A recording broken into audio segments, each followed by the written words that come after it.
다하여 주 너의 하나님을 사랑하라 하신 말씀대로 살아가게 하옵소서. 내가 주인 되어서 나의 목표를 이루는 삶에서 벗어나 예수 그리스도가 나의 참 주인이신 삶을 고백하고 날마다 경험하며 그 속에 나의 길을 찾아갈 수 있게 하옵소서. 이 시간 저희들 자신을 산 제물로 주님 앞에 올려드립니다. 주님 마음대로 저희를 사용하옵소서. 주님 뜻대로 저희를 이끌어 주옵소서. 예수님 이름으로 기도드립니다. 아멘.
네, 여러분은 무슨 영상을 통해 무엇을 느끼셨을까요? 저는 우주보다 크신 하나님이 나를 눈여겨보고 계신다. 그리고 나의 신음소리에도 귀 기울이고 계신다. 네, 우리에게서 확대돼서 점점 올라가면 온 우주보다 크신 하나님, 그분에게 내가 뭐 눈여겨볼 거리나 있나, 나 같은 티끌만한 작은 존재인데 그런 생각이 들 때도 있지만, 하나님께서는 날 눈여겨보시고, 뭐 여기 영상에서는 쿼크 단어 그 단위까지, 그 아주 미세한 데까지, 아주 세밀한 것까지 설계하시고 우리를 아시는 하나님, 그 하나님 앞에서 우리가 날마다 살아간다는 거, 그게 참 얼마나 복된 것인가. 우리가 이것을 분명하게 알고 날마다 경험한다면 어찌 우리가 주님을 찬양하지 않을 수 있겠습니까? 나의 목자이신 주님, 나의 모든 형편과 체질을 다 아시는 주님, 나를 가장 사랑하시는 주님, 내 인생의 주인이 되어주시마 하시면서 이끌고 계시는 주님, 나를 가장 좋은 길로 늘 보호 인도하시는 주님, 부활하셔서 지금 내 안에 쏙 들어와서 살아가고 계시는 주님, 그러한 주님을 우리가 경험하면서 살아간다는 것이 얼마나 복입니까? 우리 단순한 예배를 통해서 우리의 단지 어떤 기독교라는 종교 생활이 아닌 나의 호흡보다 가까이 계시고 나를 내 부모보다도 내 자신보다도 더 사랑하시는 그 주님을 경험하면서 사는 것은 얼마나 복된 일인가 하는 것을 깨닫게 됩니다. 여러분은 그런 주님에 대해서 어떠한 찬양의 삶을 사실까요? 너무 감사해요 주님 하는 것이 여러분에게 정말로 얼마나 절절히 체험 속에서 경험을 통해서 나타나느냐가 중요한 것입니다. 우리가 성경을 많이 알고 가르침들 잘 알지만 내게 체험적으로 경험되지 않은 신앙은 죽은 신앙이고 그것은 그냥 껍데기에 바리새인의 삶에 불과한 것이다. 그래서 우리가 산상수훈을 외우고 또 야고보서를 외우고 그리고 삶의 구체적인 실천을 우리가 체험하는 하나님의 놀라운 역사들을 보게 됩니다. 여러분들이 그러한 삶을 고백하는 그런 시를 쓸 수 있기를 바랍니다. 오늘 본문은 너무나 잘 알고 있는 시편 23편 말씀입니다. 시편 23편 1절에서 6절 말씀입니다.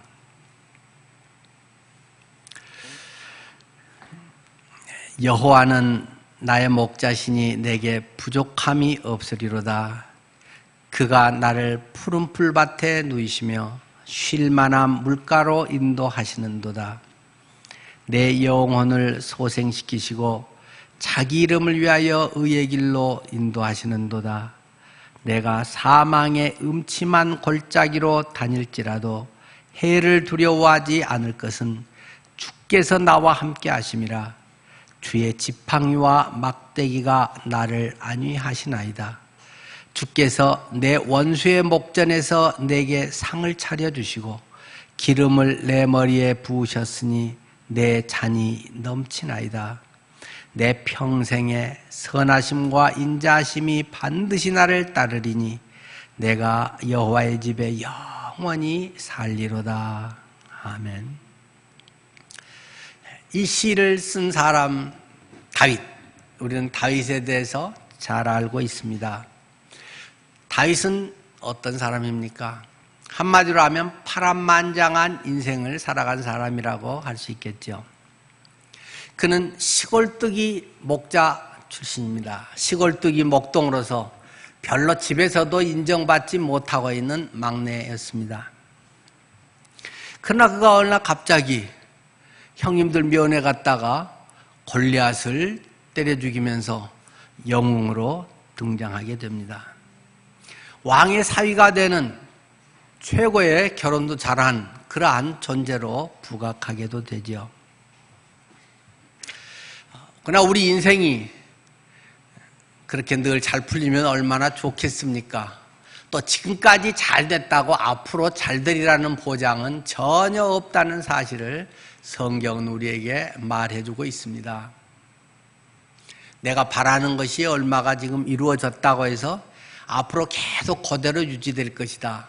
하나님은 결코 그렇게 인도하시지 않더라는 것을 성경은 계속적으로 말합니다. 왜요? 고인물은 썩으니까요. 자기를 의지하게 되니까요. 자기 만족 속에 부족함이 없고 자기의 필요한 것이 충족되면 은근히 자만심이 생기게 되고 누가 나 안 도와줘도 되고 다른 사람에 대한 별로 소중함을 덜 느낄 수 있고 더군다나 하나님조차도 물론 예배는 드리고 하나님 사랑해요 주인이에요 말은 하지만 하나님이 정작 안 해줘도 이미 내게 가진 게 많은 것 같기 때문에 사람들은 나태해지고 꼭 물은 썩게 돼 있다는 사실을 기억해야 됩니다. 하나님은 물이 썩지 않기 위해서 꼭 흔들어 주시는 작업을 하신다. 물이 계속 흔들리면 움직이면 안 썩잖아요. 네. 배에 물을 싣고 가면 계속 배가 요동치고 하면 그런 물은 뭐 한 달 둬도 안 썩잖아요. 우리의 인생에 우리의 본능이라고 하는 것은 근본적으로 죄성을 가지고 있고 아무리 착해 보이지만 그 속에는 자기의 정욕과 육신의 정욕, 안목의 정욕, 이 세상의 자랑 그런 것으로 뒤범벅되어 있는 깊은 부분이 누구에게나 예외 없이 있기 때문에 사람들은 그 포장되어 있는 그것을 보고 훌륭하다고 하지만 하나님은 꼭 포장지를 찢어서 그 속의 악취를 드러나게 하고 내가 어떤 존재인가, 내가 철저하게 나를 의지할 수 없는 존재, 나의 지금 이 된 것이 영원히 보장되지 않는 하나님이 돕지 않으면 한순간도 아무것도 할 수 없는 존재라는 것을 일깨우기를 원하시는 분이기 때문에 하나님은 꼭 그것을 흔들어 깨우신다는 사실을 기억해야 됩니다. 이대로만 나는 영원히 있으면 좋겠어요. 그런 거 없습니다. 그건 자기 희망이고 착각이지 그렇게 될 리가 없습니다. 사람은 나이가 들고 노쇠해지고 아파지는 거고 지금 이대로 이쁘고 이대로 건강하고 젊음이 유지되고 그런 사람은 인류 역사상 한 명도 없었고 단지 조금 빠르냐 늙냐 50대, 70대, 90대 뭐 이런 차이가 있을 뿐이지 사람은 누구나 다 그렇게 가게 돼 있는 것입니다. 내 맘대로 할 수 있는 것 같아도 언젠가는 내 발로 내가 맘대로 걸어 다닐 수 없는 날이 분명하게 오는 것이고 요즘은 가족과 함께 옆에서 임종을 지켜보기는 아주 어렵고 병원 중환자실에서 아무도 없는데 산소 마스크 쓰다가 거의 그냥 외롭게 죽는 것이 가장 문명화된 현대인의 마지막 주소라는 사실을 간과해서는 안 됩니다. 하나님은 꼭 지금의 내 이 상태로만 있게 해주세요. 그런 것은 기도도 하지도 말고 그런 것은 기대도 말해야 됩니다. 환경은 항상 변하게 되어 있는 것이다. 그러나 하나님은 흔들어서 더 값진 것으로 물을 자꾸 고이게 두지 않고 흔들어서 오히려 그 속에 산소가 더 공급이 되게 하고 활력소가 있게 하고 살아있는 물로 계속 썩지 않게 하시는 하나님, 그것을 기억해야 우리의 바른 인생을 살 수가 있다는 것입니다. 다윗이 그러한 파란만장한 삶을 살았다는 것입니다. 왕의 사위가 되고 정말 결혼 잘했고 정말 출세했고 부러울 것이 없는 그런 인생이지만 그러나 그 정점을 찍는 순간부터 내리막길이 열리더라는 것입니다. 사울 왕의 시기가 시작됩니다. 정말 남이 그렇게 하면은 그나마 이해가 되겠는데 동네 형이 그러면 그래도 제 옛날 어렸을 때 나한테 맞던 애가 나보다 공부도 못했던 애가 뭐 그렇게 말하면 그냥 받아줄 만도 한데 자기를 사위로 삼은 장인 어르신이 자기를 때려 죽이겠다고 그렇게 1년, 2년도 아니고 계속적으로 온갖 치사한 방법으로 죽이려고 했던 것이 다윗의 삶이었다라는 것입니다. 그는 도망자가 됩니다. 노숙자 불황인 신세로 살아갑니다. 그래도 따르는 사람들 불황인들 한 400명을 끌고 다니면서 혼자면 그래도 좀 굶어도 되는데 한 400명 그 도망 다니면 먹여 살리려면 얼마나 스트레스 받았겠습니까?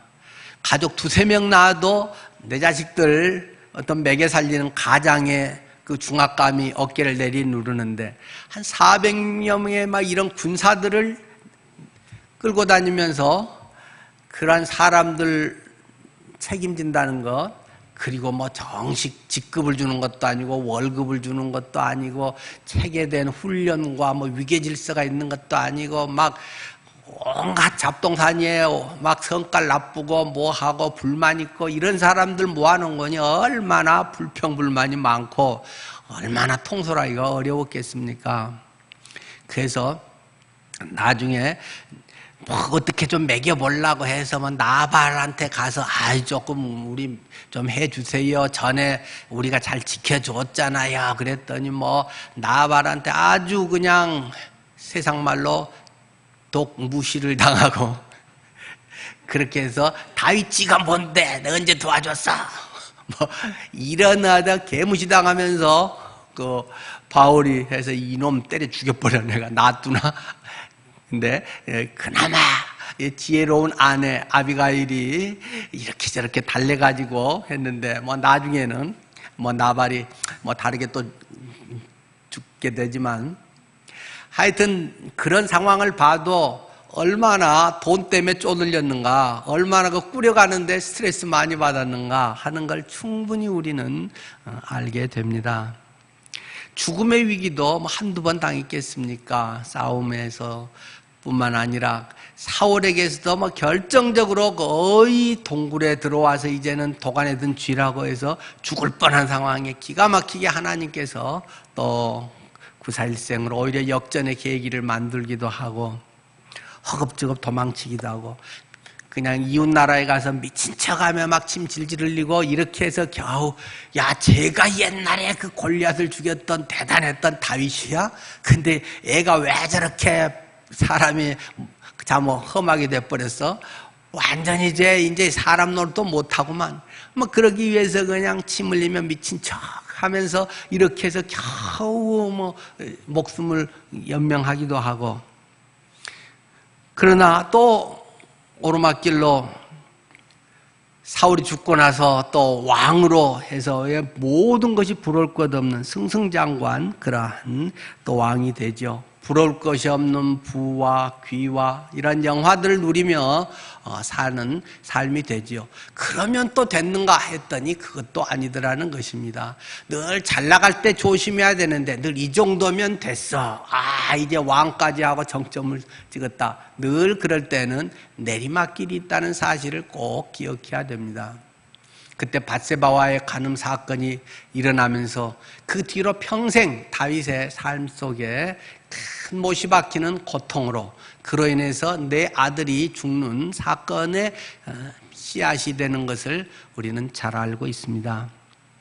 또 그렇다면 그 정도로 끝나는 것도 아니고, 그것은 아들이 반란을 일으켜서 아버지 때려잡겠다고 막 난리를 해서 그 똑똑했던, 우리 집안에서 제일 잘났다고 하고 제일 멋있고 제일 성공했다고 하는 압살롬이 아버지를 압살하려고 막 죽이려고 하는 이런 아주 못된 그런 자식으로, 그리고 실제 다윗은 왕궁에서 허겁지겁 쫓겨나면서 막 머리를 풀고 울면서 참 서러움을 겪어가면서 목숨만 유지하게 되는 그러한 상황이 다윗의 생애이기도 합니다. 그리고 도망했다가 그러나 하나님의 또 은혜와 언약들에 의해서 다시 왕에 복귀하게 되고, 그러한 삶이 이 다윗이라고 하는 인생의 모습입니다. 세상의 망고풍상을 겪고 부귀영화를 다 누렸던 삶, 온갖 그러나 환경의 변화 속에서도 한 가지 다윗에게 우리가 찾을 수 있는 중요한 것은 그 중심이 항상 하나님을 떠나지는 않았다라는 것입니다. 순간 흔들리고 순간 죄의 길로 빠지고 그러한 잘못도 있었지만 곧 궤도 수정을 하고 곧 하나님께 돌아오는 그 중심은 늘 하나님께 바로 세워져 있었다라는 사실은 참으로 우리가 다윗을 통해서 깨닫게 되는 중요한 내용입니다. 이런 삶을 살았던 다윗이 노년의 읊은 시, 그것이 우리의 본문으로 읽었던 시편 23편입니다. 멋있는 언어, 성경에서 가장 아름다운 시, 많은 사람들이 또 애송하고 있는 이 시편 23편, 그것은 그냥 아름다운 시가 아니라, 머리로 지어낸 시가 아니라, 말장난이 아니라, 사람들 듣기 좋으라고 하는 그러한 멋진 표현들이 아니라 그의 인생이 녹아있는, 그의 인생의 모든 아픔과 결국 하나님의 은혜를 고백할 수밖에 없는 그의 삶이 6절의 말씀으로 함축되어 아름다운 시로 우리에게 전해지고 있습니다. 다시 한번 시편 23편 1, 2절을 읽어봅니다. 여호와는 나의 목자시니 내게 부족함이 없으리로다. 그가 나를 푸른 초장에 누이시며 쉴 만한 물가로 인도하시는도다. 앞에서 말씀드렸듯이 바울은 그냥 다윗은 그냥 호의호식하고 또는 만사형통하고 승승장구한 사람이 아니었다라는 것입니다. 하나님을 사랑하고 주님 안에서 또 잘 준비되어 있기도 하고 주님과의 좋은 관계를 많이 맺었지만 주님과 좋은 관계, 주님을 사랑하고 헌신한다고 해서 세상에서도 그냥 일이 잘 풀리고 항상 좋은 게 계속 유지되고 그런 거 아니라는 사실을 일찍부터 깨달아야 됩니다. 그게 깨지지 않으면 평생 하나님 왜 이러세요? 하나님 뭐가 잘못됐어요? 밤낮 그런 초보적 질문만 하다가 인생을 끝내게 된다는 것입니다. 다윗 같은 사람, 다윗이 그저 쉽게 주님 잘 믿으면 만사형통해서 그냥 주님께서 잘 인도하신다?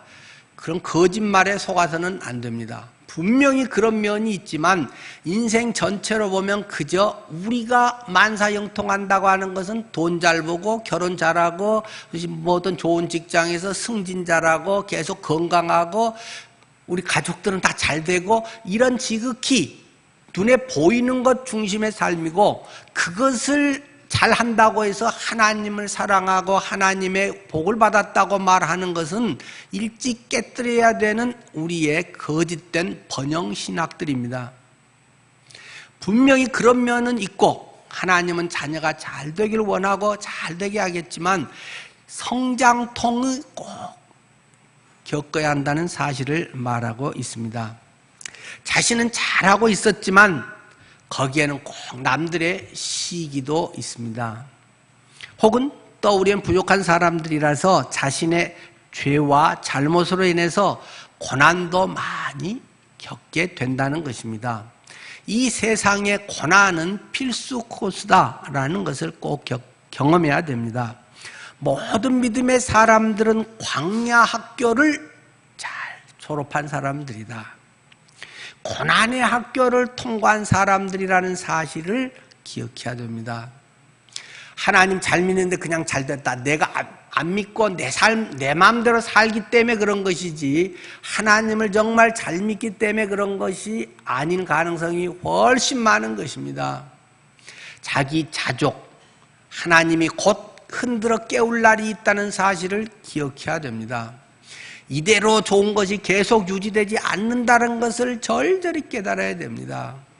내가 하나님 외에 다른 의지하고 있는 것, 하나님 외에 다른 환경적으로 의지하고 있는 것이 있다면 하나님은 하나님을 알게 하고 그의 인생이 정말 값진 바른 삶을 살기 위해서 꼭 그 창을 찢어버린다는 사실을 기억해야 됩니다.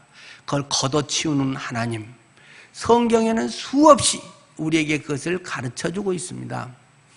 계속 잘 돼요, 그게 좋아요, 그런 거짓 복음들이 너무 난무하고 하나님은 결코 어떤 믿음의 사람도 그렇게 쓴 사람이 성경에 단 한 명도 없다는 사실을 놓쳐서는 안 됩니다.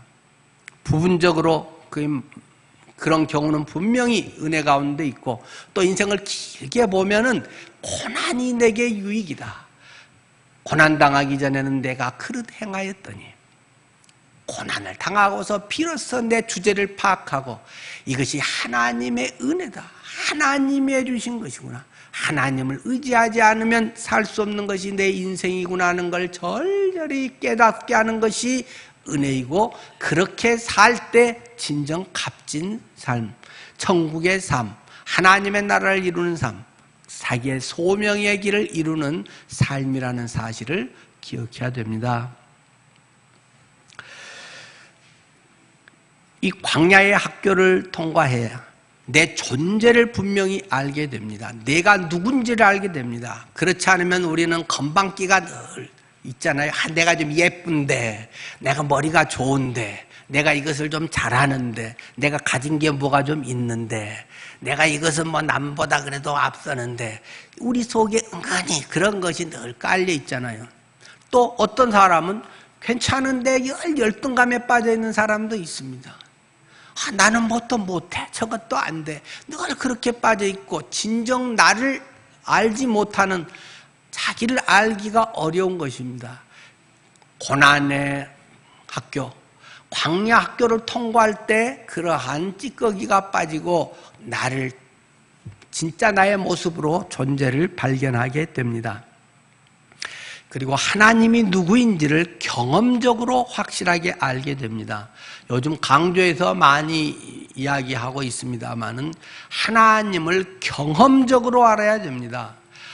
많은 사람들이 자칫하면 이 교리주의에 빠져버리기 때문에 하나님을 이론적으로 알고 성경에 있는 개념이나 신학적 조직적인 것으로 아는, 그래서 삶의 기쁨도 없고 능력도 없고 의지함도 없고 평강도 없고 그냥 그렇게 하나님은 이런 분이야라고 한 20개 하나님은 편재하신다, 사랑하신다, 전지전능하신다 그런 말은 잘하지만 자기의 요만한 문제 하나도 마치 해결 못하는 것처럼 일 생기면 어떻게 우리 애가 어떻게 밤낮 거기에 문제에 벌벌 떨고 사는 것입니다.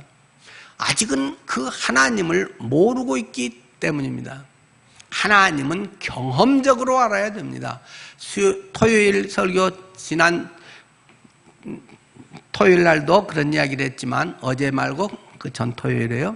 하나님을 성경에 안다고 하는 것은 헬라어 기노스코라고 하는 것은 여기서 지식적으로 안다는 걸 말하고 있지 않다라는 것입니다. 하나님을 체험적으로 안다. 내 삶에 부딪혀서 하나님 이런 분이구나 하고 나의 돈 문제에 부딪혀서 나의 건강 문제에 부딪혀서 내 자녀 문제에 부딪혀서 그 속에서 하나님이 이런 분인가를 아는 것을 성경은 너희가 힘써 하나님을 알라, 하나님을 알아라라고 말하는 것입니다. 신비주의 체험주의가 아니라 바리새적 교리주의를 경계하고 있는 말씀이라는 것입니다. 하나님을 체험적으로 알지 못한 사람은 하나님을 안다고 할 수 없습니다. 하나님에 대해서 아는 것이고 하나님에 관해서 아는 것이지 하나님 자신을 아는 것은 아니라는 것을 우리는 수없이 이야기를 해왔습니다. 어떻게 그러면 하나님을 압니까? 광야의 학교를 통해서 하나님을 압니다. 고난을 통해서 압니다. 절박한 상황에 처했을 때 하나님을 압니다. 내 마음의 탄식으로 하나님께 기도했을 때 하나님이 나와 함께 하심을, 그분이 나의 참 피난처이심을 경험하게 됩니다. 지식으로 알았던 것이 녹아져서 나의 온몸으로, 체험으로, 인생의 내 발걸음으로 아는 것을 우리는 하나님을 믿는다라고 표현하는 것입니다. 그렇지 않은 것은 하나님에 대해서 알고 자칫하면 바리새 신앙에 빠지기 쉬운 지식적, 교훈적, 이론적으로 아는 그러한 껍데기 하나님을 알게 된다는 것입니다. 늘 그 구약의 선지자들은 이 껍질을 벗기기 위해서 아주 애를 쓴 사람들입니다. 많은 사람들이 하나님이 우리 편이신데 우리가 어떻게 지겠냐, 우리 하나님의 임재 상징인 법궤가 우리한테 있는데 어떻게 우리가 질 수가 있겠느냐, 하나님은 꼭 그것을 찢어버린다는 것입니다. 그래서 그냥 블레셋 군대에게 법궤가 하나님의 임재 전능의 상징 법궤를 뺏기고 법궤가 여기저기 그냥 5군데로 끌려다니면서 법궤가 있고, 그럼에도 하나님은 하나님 자신을 드러내시고 나타내시지 사람들의 뭐 좀 해줘서 되고 그런 것과는 전혀 상관이 없다는 것입니다. 하나님을 경험하는 것이 예배입니다. 하나님을 체험하는 것이 믿음의 삶입니다. 하나님에 대해서 뭐 하고 헌금 조금 하고 뭐 조금 봉사하고 이런 것은 하나님을 자체는 믿는 것이라고 할 수가 없습니다. 믿는 사람의 좋은 행동의, 바람직한 행동의 부분일 수 있지만 그 마음 깊은 곳에 하나님을 경험하지 않은, 하나님이 내 속의 주인이 되어서 하나님이 능력이 되고 하나님이 함께하지 않고 그냥 뭐 예배 좀 참석해주고 뭐 해서 뭐 좀 신용하고 예수 믿는 척 쇼하고 나 예수 믿어요 뭐 이렇게 하는 것을 하나님은 가증히 여긴다라고 말씀하고 있는 것입니다. 고난의 학교를 통해서 피눈물 흘리는 현장에서 하나님을 생생히 경험하게 됩니다. 다니엘의 세 친구들은 포로로 잡혀가서 그 여러 가지 식민지 속에서 가다가 그들이 하나님의 사람을 생생히 경험하는 때는 언제입니까? 나는 좋은 음식 고기랑도 안 먹겠어. 나는 거친 음식, 나는 사람들 별로 안 좋아하는 이런 거 먹을래. 그러면서 했었지만 어쨌든 결국은 뭐 그들이 풀무에 던져지고 풀무에 가까이 갔는데 남들은 싹 죽어버리고 그들은 건재하더라도 아니고 갈 때까지 가는 것입니다. 대부분의 성경의 사람들은 죽을 때까지 가는 것입니다. 그 앞에 서면 하나님이 짠 하고 해결해주고 그런 경우가 어쩌다 있지만 대부분은 불 앞에서 잠깐 이들의 믿음을 알았노라, 이들을 풀어줘라, 그렇지 않고 대부분은 불 속에까지 이미 던져져 버리는 것입니다.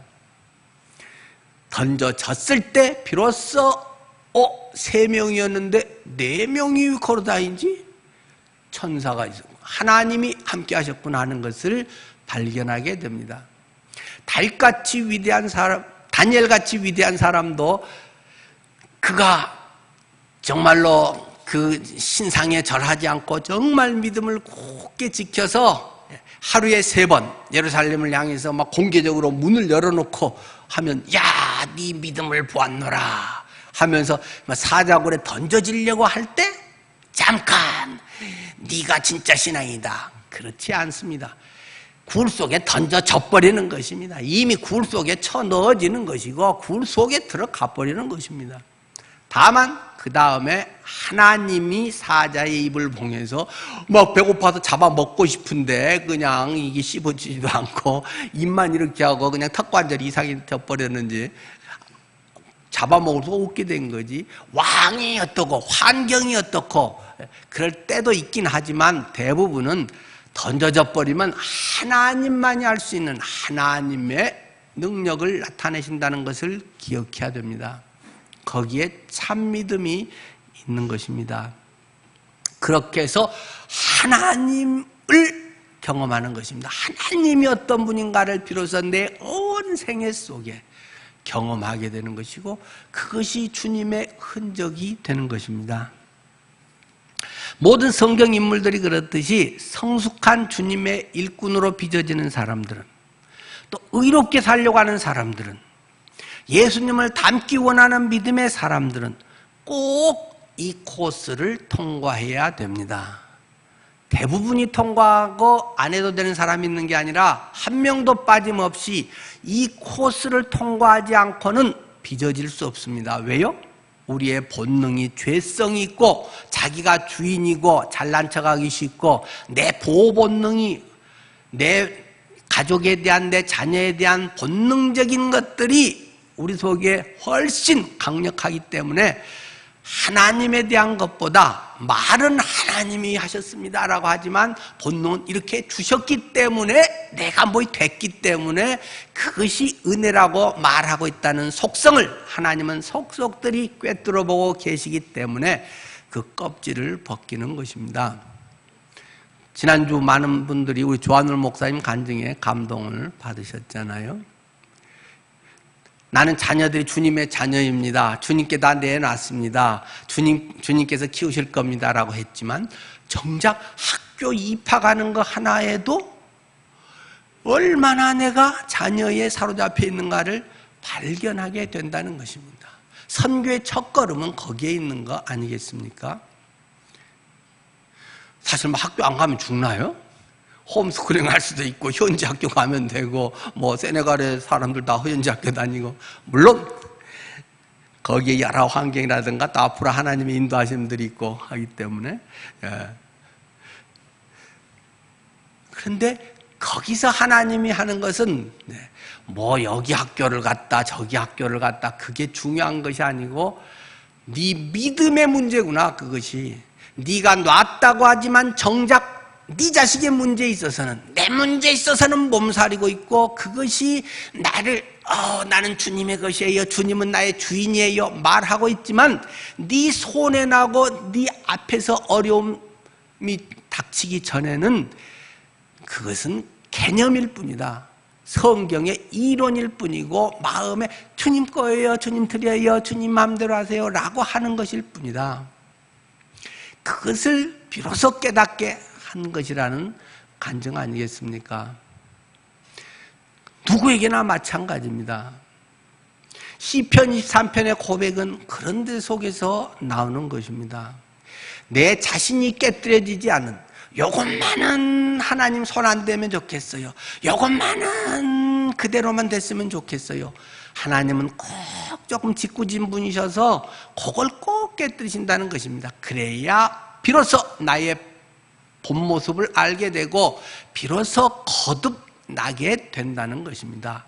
예수 믿었으니까 거듭나 천국 간다, 이런 아주 간단한 개념적인 신앙, 그것이 아니라, 물론 그것도 중요한 뿌리이지만은 경험적으로 거듭나는 가치관과 우리가 의지하고 있는 것 하나하나를 나의 자랑거리로 생각하는 것은 굉장히 유익한 것이고, 하나님께서 지금까지 준비시켜 주셔서 하나님의 일을 위하여 굉장히 귀하게 쓰기 위해서 하나님이 인도하신 것이 분명히 맞습니다. 그러나 그것이 내가 주인이 되고 내 능력으로 내가 이만큼 뭐가 되고 내가 무슨 학위가 있고 내가 무슨 돈을 이제 몇십억 정도는 있어서 이제 노후 문제는 해결되고, 혹시 그렇다면 하나님이 주인이다라는 것을 하나님은 가르쳐 주셔서 그 문제가 바로 되어야 그 전에 준비된 것들이 값지게 비로소 쓰임받을 수 있다는 사실을 깨우쳐 주십니다. 여러분의 삶 속에 혹시라도 그런 것을 의지하고 은연중에 그런 것을 여러분이 기대고 있다면 빨리 그것을 없애버려야 됩니다. 하나님 용서해 주세요. 우상을 섬기고 있었군요. 나는 예수 잘 믿는 것 같은데 실제 내 우상, 내 가족의 우상, 내가 뭔가 욕망을 충족하기 위해 살아가는 내 우상에 빠져있는 우상덩어리였네요. 저를 깨뜨려 주세요 하는 것이 바른 신앙의 첫걸음이 된다는 것을 기억해야 됩니다. 시편 23편은 그런 데서 출발한 것입니다. 자, 우리가 이 시편 23편을 통해서 경험하게 되는 것은 은혜로 인도하시는 주님에 대한 확신이라는 것입니다. 다윗의 고백을 들어봅시다. 3절부터 5절입니다. 내 영혼을 소생시키시고 자기 이름을 위하여 의의 길로 인도하시는도다. 내가 사망의 음침한 골짜기로 다닐지라도 해를 두려워하지 않을 것은 주께서 나와 함께 하심이라. 주의 지팡이와 막대기가 나를 안위하시나이다. 주께서 내 원수의 목전에서 내게 상을 차려주시고 기름을 내 머리에 부으셨으니 내 잔이 넘치나이다. 내 영혼이 아주 가라앉아서 죽을 만나고 우울증 걸리고 아무것도 안 되는 건 나약한 무기력감에 있을 때 나를 소생시키시고, 내 이름을 위해서라면 별것이 아닌데 주님의 이름값을 위해서, 대통령의 이름값을 하기 위해서 책임자의 어떤 책임 이름을 드러내기 위해서 의의 길로 인도하신다는 것입니다. 내가 사망의 음침한 골짜기로 다닐지라도, 이건 단지 우리가 가정법, 내가 만약에 그리 다닐지라도가 아니라 실제로 다윗은 그 사망의 음침한 골짜기를 수없이 걸어갔습니다. 이것은 경험의 고백이지, 이건 가정법이만 그런다 해도 나는 사랑할래요, 주님 어떻게 해도 나는 순교라도 할 수 있어요, 주님에서 이 집도 다 바칠 수 있어요, 주님만은 자녀도 주님 것이에요, 그렇게 말하는 것은 아주 쉬운 일이라는 것입니다. 다윗은 그런 가정법이나 그러한 어떤 생각의 문제가 아니라 그는 수없이 사망의 음침한 골짜기, 아이고 이제는 죽었구나, 이렇게 끝장나는 게 내 인생인가 하는 고비고비를 수없이 온몸으로 겪은 사람입니다. 그걸 지금 말하고 있는 것이죠. 그런데 해를 두려워하지 않을 것은 주님께서 나와 함께 하시기 때문입니다. 과거의 사건만 아니라 그것은 현재형으로 지금도 동일하게 하나님은 그러한 것으로 나와 함께 하고 계십니다 라는 자기 신앙의 고백이죠. 주님의 지팡이와 막대기가 나를 편안하게 인도해 주십니다. 주님께서 내 원수의 목전에서 내게 상을 차려주시고 내 원수의 목전에서 원수의 눈앞에서 상을 차려주신다는 말은 무슨 말입니까? 원수는 누구입니까? 대한민국의 원수는 지금 누구입니까? 아베입니까? 아주 못된 나쁜 놈이죠. 이 아베 이놈을. 그러나 지금 우리의 신앙의 관점에서는 저는 정치 이야기를 하려고 하는 것이 아닙니다. 우리의 원수가 정작 분명히 밖에 또 있지요. 대적도 있고 이 맹수들 있고 막 늑대가 양을 잡아먹으려고 하고 사울이 자기를 죽이겠다고 막 장인도 못 믿고 이 혈연 관계도 믿을 수도 없을 정도로 이러한 이렇게 또 막 상대 대기업이 중소기업을 죽이려고도 하고 뭐 다른 얼마든지 그냥 일본이 그러고 미국은 좀 도와주려나 했더니 미국도 뭐 별로 도울 것 같은데도 안 하고 지 선거에서는 어떻게 좀 해볼까 하고 트럼프도 뭐 그런 데나 정신 팔리고 있고 막 우리만 죽어나게 생겼잖아요. 걔들이 적이죠. 분명한 외부의 적입니다. 그러나 오늘 본문에서 더 이야기하고 싶은 것은 무엇이겠습니까? 본문의 흐름을 쭉 보면 이야기하는 것은 오히려 내 원수가 바로 내 옆에 있는 나를 가장 친했던 나에게 큰 도움을 줬던 그런 사람이 내 원수일 수도 있다는 것입니다. 나보다 더 강하고 똑똑한 사람이 내 원수일 수도 있죠. 한 명 뽑는데 입안에서 한 명 예를 들어 딱 뽑는다고 하면 나보다 잘하는 나는 2등인데 1등인 쟤가 내 원수일 수도 있겠죠. 쟤는 뽑히고 나는 안 되고. 지난번에 우리 이람이라고 북경대학교 거기 한국어 학과 나와서 현대자동차 다니다가 혈액암 생겨서 제가 이제 그 가족들도 한번 우리 교회 애들 온 적이 있고 뭐 이제 좀 도와서 제가 한 적들이 있는데 결국 세상을 떠났습니다만은 거기서 북경대 가는 게 굉장히 어렵더라고요. 우리 같이 그냥 무조건 시험 봐가지고 1등부터 쭉 이렇게 하면 점수로 되는 게 아니고 뭐 한국학과 이런 데는 각 주에서 그러니까 예를 들어 뭐 요령성이라든가 뭐 이런 데에서 전체에서 한 명인가 두 명인가만 뽑아가지고 그 사람들만 지원을 해서 그걸 볼 수가 있더만요. 그러니까 한 주가 우리나라만 합니다. 그러니까 우리나라에서 한 1등 내지 2등, 뭐 2명 뽑으면 2명 이렇게 지원할 수 있으면 2명. 근데 그 이람이라는 애가 장춘 있는 성이 뭐죠? 요령성인가요, 그게? 그 성에서 걔가 1등으로 해갖고 뭐 북경대 졸업하고 한 애인데 그 2등 한 애는 이람이라는 애가 얼마나 얄밉게 해서요. 쟤만 없으면 내가 북경대 갈 수 있는데 뭐 추천될 수 있는데 뭐 이런 것들도 되겠죠. 여러분들이 되게 친했는데 때로는 그 사람 때문에 내 인생이 그렇게 친했는데 승진 때 되면 쟤는 못 되더라도 내가 대신 승진되면 좋겠다. 그게 우리 본 마음이잖아요. 쟤가 되고 나는 승진 못해도 괜찮아. 말은 그래도 속으로는 얼마나 쓰리겠어요? 어떠면 우리의 삶의 외부의 적이라든가 강력한 적은 아예 포기할 수 있고, 아이고 우리가 미국하고 싸우면 미국하고는 안 돼. 아예 꼬리 내려버릴 수도 있는 건데 옆에 있는 만만한 전엔 되게 친했던 친구가 한번 나하고 틀어지면 나를 왕따시키고 나를 제일 괴롭히는 아주 제일 까칠까칠한 그런 존재가 될 수 있는 거거든요. 지금 다윗이 말한 것은 그런 존재입니다.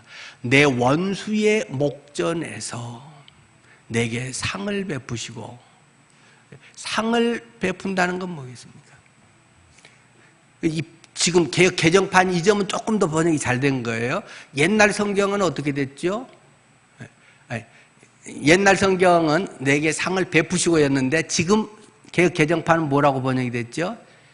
오늘 설교 제목에서도 있듯이 내게 상을 차려주시고, 옛날에는 상을 베푸시고 하니까 원수의 눈앞에서 봐라 네가 내가 사랑하는 애다고 딱 하나님 표창창 하듯이 뭐 큰 상을 안겨준 것 같지만 전혀 그런 내용 아닙니다.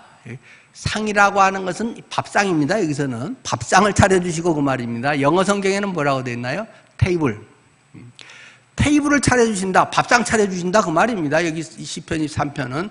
그러니까 이 개정판이 조금 더 그쪽에 오해 덜하게 돼 있죠. 내게 상을 차려주시고 내게 밥상을 차려주시고. 웬 밥상을 차려줍니까? 갑자기 대적 이야기를 하면서. 자, 이것이 그 목동들의 양치는 사람들의 고유한 그런 특별한 어떤 방식인 것입니다. 내가 지금 병들었어요, 힘들었어요, 무기력해져 가요, 신앙생활도 잘했다가 막 다운이 됐어요. 그럴 때 내가 병든 양처럼, 때로는 무기력한 양처럼 돼 있죠. 근데 건강한 것들은 옆에서 씩씩거리고 다닌단 말이에요. 그래서 이 병든 양이 그래도 나도 뭐 어떻게든 기운 차리고 살아봐야지 하고 이렇게 이제 풀을 뜯으러 가면, 여러분 생각같이 뭐 우리나라 같이 이렇게 뭐 풀이 뭐 많고, 이스라엘은 별로 그렇지 않아요. 예. 이스라엘은 뭐 굉장히 거친 이런 것들 그 양이 먹고 그러더라고요. 예. 풀 이렇게 많이 있는 데는 별로 없습니다. 일부러 이 스프링클러로 물 줘서 한 데가 있지, 자연적으로는 거기는 뭐 건기우기 이렇게 해서 우기나 좀 있지 별로 없어요. 그러니까 막 거친 거 딱딱한 거 먹는데, 저기 조금 먹을 만한 좋은 풀이 있으면 이 병들고 나약해지고 조금 요즘 그냥 힘든 그 양이 나 저거라도 먹고 좀 기운 차려야지 하고 가면, 그거 좀 놔두면 되는데 옆에 조금 힘세고 달리기 잘하는 얘들이 싹 와서 지가 얼른 먹어버린단 말이에요. 그러면 또 못 먹고 더 배고파서 허기져가지고 저쪽에 있으면 그러면 저거라도 좀 먹고 기운 차릴까 한데, 또 그 얍삽하고 힘세고 하는 놈들이 배려하기보다는 자기가 또 싹 해서 그거 딱 먹어버리고, 막 기업이 문어발식으로 막 하듯이, 뭐가 조금 자기가 해보려고 하면 그냥 힘세고 건강한 양들이 다 선수 쳐가지고 다 해버리고, 그냥 병들고 약한 건 계속 처지게 돼 있단 말이에요. 그것이 사회의 한 모습 아닙니까? 교회는 그러나 그렇지 않아야 된다는 것이 이제 여기 모습인데, 그럴 때 목자가 그것을 지켜보면서 하는 것이 상을 차려주는 것입니다. 테이블을 차려준다. 양의 밥상은 뭔가요? 풀 많이 있게 이렇게 해주는 거죠. 그때 목자가 한쪽에는 목자가 갖고 있는 게 두 개가 뭐라고요? 성경에도 있듯이 주의 지팡이와 막대기가 나를 안위하시나이다. 이 막대기로 보호하는 거고, 지팡이는 뭐 구출을 한다거나 도망가다가 목 탁 걸어가지고 이놈 하고 빠져있을 때 목 탁 걸어서 이렇게 딱 건져주고 뭐 그런 게 이제 지팡이잖아요. 막대기와 지팡이를 한쪽에 딱 막대기를 넣고 한쪽에 지팡이를 넣고, 목자의 겉옷을 벗어서 저쪽에 놓고, 목자가 이쪽에서 딱 비스듬히 이렇게 그 좋은 꼴이 있는 쪽을 택해서 딱 그렇게 네모를 만든다는 것입니다. 그리고 그 병든 양, 힘들어하는 양을 가운데다가 딱 두는 거죠. 그래서 그 안에서 마음대로 먹어라. 보통 그것이 한 8평에서 10평쯤 된다고 그래요. 그렇게 하면 다른 먹을 게 많이 있으니까 뭐 다른 놈도 끼웃끼웃 하면서 지도 들어와서 먹으려고 하면 목자가 에이 저리 가 니는 딴 데 가서 먹어, 이렇게 해서 그 안에는 병들고 약한 양만 다 있어서 마음대로 편하게 먹게 해주는 것, 그것이 양의 상이라는 것입니다. 자, 한번 그림으로 보여드리겠습니다. 영상에 제가 지어낸 말이 아니고 유명한 책에 나와 있는 그림입니다. 한쪽에 저기 지팡이가 있고 한쪽에 막대기가 있고 한쪽에 밑에 검게 된 것이 이제 목자의 그 겉옷을 이렇게 경계 표시로 하고 반대편에는 목자가 거기에서 비스듬히 해서 이제 이 네모 구역을 만드는데 이것을 양의 상이라고 말하는 것입니다. 그래서 그 안에서 한 8평, 10평쯤 되는 안에서 마음대로 강한 어떤 대적, 어떤 누가 못 들어오게 목자가 탁 눈뜨고 지켜보는 가운데서 경계 영역, 이곳은 너의 안식의 처소야. 이곳에서 네가 마음껏 하렴 하면서 하나님께서 인도하는 것을 양이 누리고 저 속에서 마음껏 먹고 쉬고 하면서 기운을 차려서 이제 건강을 회복해서 영적으로 회복해서 다른 양하고 같이 이제 어깨를 겨누면서 살아갈 수 있게 하는 것이 양의 상입니다. 네. 됐습니다. 네. 그래서 이러한 상을 차려주시고 우리들의 삶에서 주변에 있는 여러 어려움 속에서도 하나님이 상을 차려주시는 하나님, 그리고 기름을 내 머리에 부으셨으니, 기름, 우리 물보다 기름은 이제 비등점이 이제 훨씬 높잖아요. 그렇기 때문에 물 부어도 시원하지만 양에게 이런 기름을, 이제 올리브유라든지 이런 기름을 해주면 훨씬 시원한 게 오래 가는 거예요. 그러니까 기름을 내 머리에 부으셔서 오랫동안 양이 그 뜨거운 데서 그 세상에 그 뜨거운 힘겨운 세상살이가 얼마나 어렵겠어요. 양이 지치고 힘든 그러한 상태에 목자가 기름을 이렇게 말해서 다듬고 손질하고 하나님의 손길로 그리고 시원함을 오래 느끼면서 할 수 있도록 기름을 내 머리에 부으셨으니 내 잔이 넘치나이다. 이 잔은 뭔가요? 뭐 이런 식으로 해서 이렇게 뭐 잔에다가 물을 마시는 이건가요? 이거는 사람이 이렇게 마시는 거고, 양은 뭡니까? 양은 물통이 네모 구유통 같이 생긴 거잖아요. 특별히 이런 데서는 돌로 만들어져 있는 것이 대부분입니다. 돌로 뭐 한 7, 80cm 이런 정도로 해서 이제 돌을 움푹 파가지고 거기에다가 이제 물을 부어주죠. 그런데 주님은 아주 세심하게 내 잔이 넘치나이다. 근데 그건 항상 땡볕에 노출되어 있단 말입니다. 그러니까 노출되어 있으면 거기에다가 물을 좀 하나 마셔라 하고 한 반쯤 채워준다. 여러분이 막 엄청 더운데 그럴 때 미지근한 물, 뭐 따뜻한 물 이런 거 주면 얼마나 더 좀 안 채워지겠어요. 근데 시원한 물, 얼음물, 냉커피 이런 걸 주면서 탁 하면 얼마나 좋겠어요. 그래서 물이 넘쳐야 되는 거예요. 목자는 물을 거기다 계속 부으면 계속 달궈지고 뜨거워져 있던 것이 계속 물이 막 넘쳐가면서 식는 거예요. 이게 물잔, 돌 물 항아리가. 그러니까 계속 그냥 필요한 물만 내서 갈증만 안 나게 해주는 정도가 아니라 넘치도록 해서 시원하게 그가 필요한 것 이상을 충분히 공급받게 해주시는 하나님. 우리의 삶이 지치고 연약할 때 내게 상을 차려주시고 기름을 내 머리에 발라주시고 내 잔이 넘치게 내가 기대 이상의 시원함으로 거기에서 마음껏 누리게 하시는 하나님이시네요. 내 평생을 경험하면서 보니까, 내 100년을 살다 보니까 하나님이 그런 분이시네요. 이러한 식의 고백이 지금 다윗의 고백이라는 것입니다. 그러니 그가 1, 2절처럼 그런 고백을 하지 않겠습니까? 여호와는 나의 목자시니 내게 부족함이 없습니다. 그가 나를 푸른 풀밭으로 인도하시고 쉴 만한 물가로 인도해 주셨습니다.